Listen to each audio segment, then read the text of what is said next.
خداوند کی زندہ اور پاک کلام میں سے تواریخ کی دوسری کتاب اس کا 27واں باب۔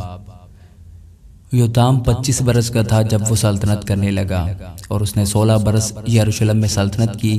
اس کی ماں کا نام یروسا تھا جو صدوق کی بیٹی تھی، اور اس نے وہی جو خداوند کی نظر میں درست ہے ٹھیک ایسا ہی کیا جیسا اس کے باپ عزیہ نے کیا تھا، مگر وہ خداوند کی ہیکل میں نہ گھسا، پر لوگ گناہ کرتے ہی رہے۔ اور اس نے خداوند کے گھر کا بالائی دروازہ بنایا، اور اوفل کی دیوار پر اس نے بہت کچھ تعمیر کیا۔ اور یہودا کے کوہستانی ملک میں اس نے شہر تعمیر کیے اور جنگلوں میں قلعے اور برج بنوائے۔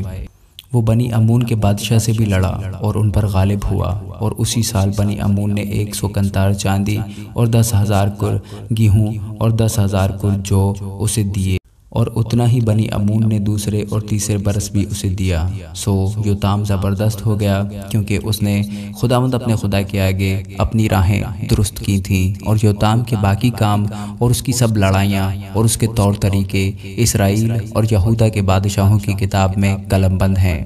وہ 25 برس کا تھا جب سلطنت کرنے لگا، اور اس نے 16 برس یروشلم میں سلطنت کی۔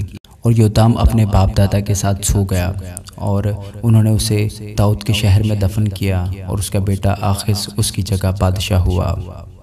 آمین۔